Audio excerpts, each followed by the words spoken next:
Assalamualaikum warahmatullahi wabarakatuh. Halo semuanya. Nah, pada video kali ini saya akan melanjutkan membahas soal mengenai garis dan sudut. Jadi ini part 2-nya ya. Oke, kita langsung lanjut ke soalnya. Nah, ini soal mengenai sudut satu putaran.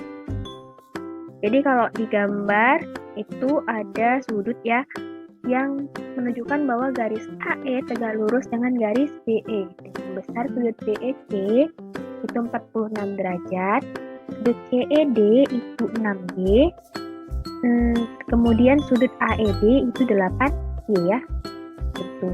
Kemudian ditanya besar sudut AED berarti 8Y ini yang ditanya nih. Pada gambar di atas ini adalah berapa? Nah, untuk mencari sudut AED, karena di sini masih ada variabel Y, berarti kita harus mencari nilai Y-nya dulu. Berapa nilai Y-nya? Nah, untuk mencari nilai Y, kita harus ingat kembali bahwa sudut satu putaran itu berjumlah 360 derajat ya. Jadi, untuk mencari nilai Y, kita tambahkan semua sudutnya. Sudut AEB. Kita buat sudut AEB. Ditambah sudut AED.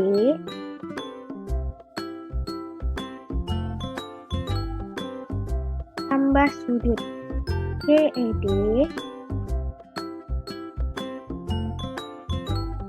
Tambah sudut BEC.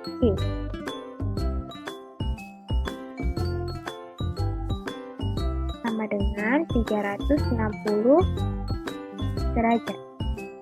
Gitu ya. Sudut AEB-nya di sini adalah sudut siku-siku, berarti jumlahnya 90 derajat. Besarnya 90 derajat. Ditambah sudut AED itu 8Y derajat.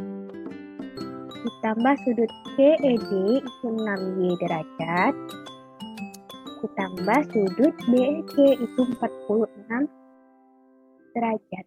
Sama dengan 360 derajat.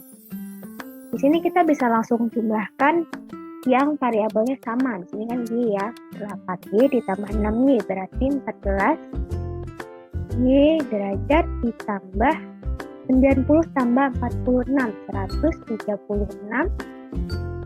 derajat. Sama dengan 360 derajat. Nah, kemudian 14Y sama dengan, ini kita pindah ruas nih, 360 derajat dikurang 136 derajat. 14Y sama dengan 360 dikurang 136, berarti 224 derajat. Y sama dengan 224 derajat dibagi 14. Jadi Y-nya sama dengan 16 derajat. 224 dibagi 14 ya. Nah, karena yang ditanya adalah sudut AED, jadi kita harus kalikan nih. Jadi kan tadi kan baru dapat 1Y aja. Sekarang sudut AED itu 8Y. Kalau 1Y-nya 16 derajat, berarti kalau 8Y berapa? Jadi kita 8 dikali 16 derajat. 8 dikali 16, 128 derajat. Jadi jawabannya adalah C. Oke, selanjutnya. Nah, selanjutnya masih sama nih, masih sudut satu putaran. Yang di sini yang ditanya adalah sudut AOE. AOE. Jadi yang ini ya. Nah, sebenarnya kalau dilihat pada gambar itu kita nggak usah pakai sudut satu putarannya, tapi kita pakai pelurusnya aja nih. Jadi kita pakai pelurus nih ya. Yang ini kita abaikan aja ya. Nah, kenapa bisa gitu? Di sini lihat 96 dan yang sebelah sini itu bertolak belakang. Kalau sudutnya bertolak belakang, jadi ini yang ditandai itu sudutnya bertolak belakang. Kalau bertolak belakang berarti jumlah sudutnya besar. Sudutnya itu sama besar ya. Kalau di bawah 96 derajat berarti yang atasnya juga 96 derajat. Nah, kita langsung aja pakai yang berpelurus. Jadi kan kalau nyari nilai sudut AOE-nya kita harus tahu nilai P-nya dulu berapa.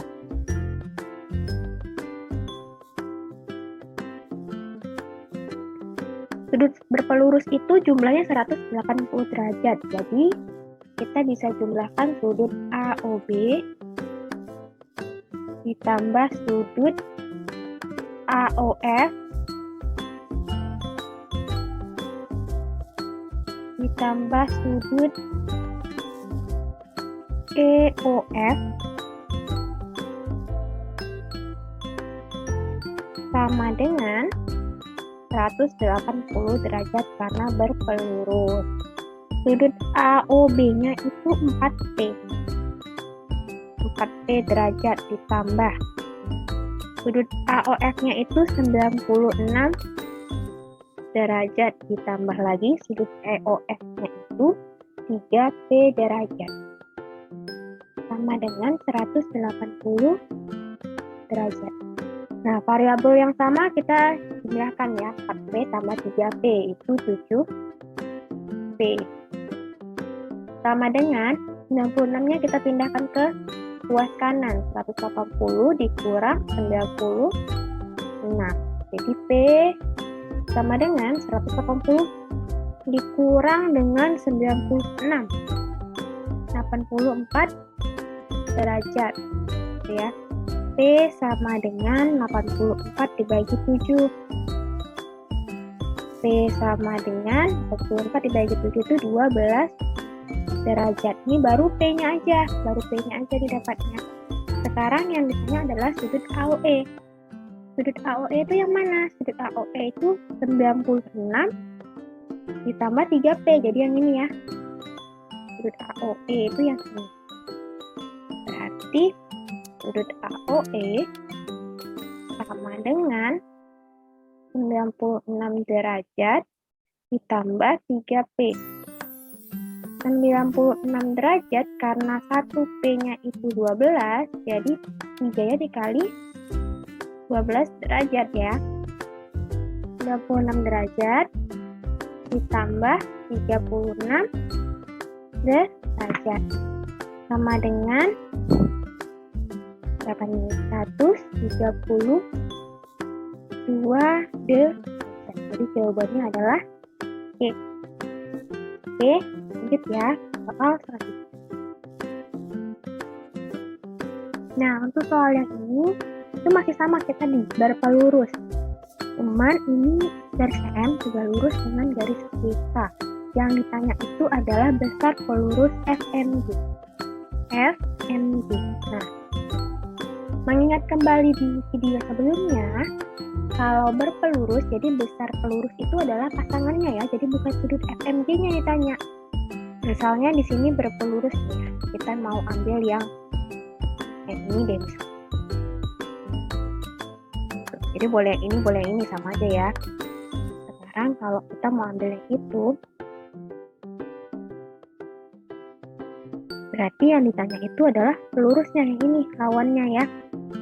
Jadi besar pelurus FMG itu sama aja kayak besar sudut FMK. Sudut FMK. Nah, yang ditanya berarti nanti sudut FMK ya. Atau enggak, kita nyari sudut FMG-nya dulu lalu kita kurangi. Caranya seperti ini. Yang paling utama kita cari dulu nilai N-nya. Nilai N-nya itu berapa? Nah, di sini kita bisa pakai pelurusnya aja ya. 2N ditambah, ini kan 2N tambah yang ini kan siku-siku, berarti ini 90 derajat. Lalu ini 3N nih, bertolak belakang nih dengan yang di sebelahnya di sini, berarti 3N juga. Jadi 3N tambah 2N tambah 90 itu sama dengan 180 derajat. So, kita bikin sudut FMG. Kalau ditambah dengan sudut EMF, ditambah lagi dengan sudut EMK, jumlahnya adalah 180 derajat. FMG-nya itu 3N. Ditambah EMF-nya itu 2N. Ditambah EMK-nya itu 90 derajat. Sama dengan 180 derajat. 3N tambah 2N itu 5N. Sama dengan kan dengan 180 derajat. Ini langsung kita kurang ya, kurang 90 derajat. 5N sama dengan 180 dikurang 90 itu 90 derajat. N sama dengan 90 dibagi 5. N sama dengan 18 derajat. Nah, di sini untuk mencari besar pelurus FMG, boleh kalian langsung cari sudut FMK-nya. Jadi kita pakai dua cara ya. Jadi bisa langsung nyari sudut FMK-nya atau bisa juga cari sudut FMG dulu. Misalnya kita mau cari langsung sudut FMK-nya. Jadi sudut FMK. FMK itu yang mana sih? FMK itu dari, kita bedain dulu ya. FMK yang ini ya. 2N sampai 90. Jadi yang ini nih. Tuh.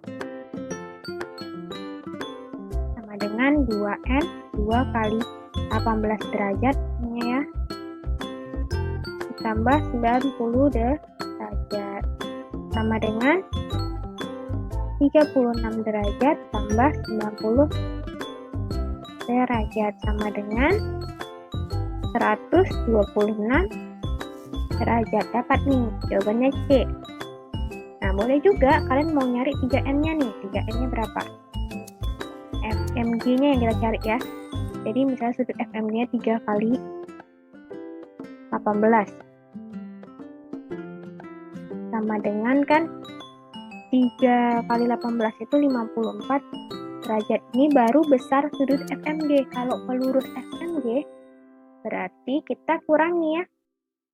Jadi besar pelurus FMG sama dengan 180 derajat dikurangi sudut FMG-nya tadi. Sudut FMG-nya 54 derajat. Hasilnya akan sama-sama 126 derajat. Jadi bebas kan mau cari ini boleh, ini juga boleh. Gitu ya, oke. Kita lanjut ke soal yang terakhir. Di sini besar suatu sudut sama dengan 4/5 kali penyikunya. Jadi ada besar sudut itu adalah, misalnya kita buat nih gambar ya. Anggaplah ini adalah segitiga. Anggaplah ini adalah siku-siku. Ya, sudut siku-siku. Di sini kita ada garis lagi nih. Nah, besar sudut sama dengan besar suatu sudut, anggaplah suatu sudut itu A. Sama dengan 4/5 kali penyikunya. Jadi penyikunya, anggaplah kita penyikunya ya, yang A ya. Penyikunya itu A. Ini penyikunya A. Sudut itu, jadi ini. Kita bedain aja. Penyikunya A, suatu sudut ini, kan suatu sudut itu 4/5 kali penyikunya. Penyikunya A, berarti suatu sudut ini kita 4/5 A. Ya, 4/5 A derajat. Jadi yang ini A derajat, ini 4/5 A derajat. Nah, besar sudut itu adalah berarti yang ditanya ini ya, sudut itu.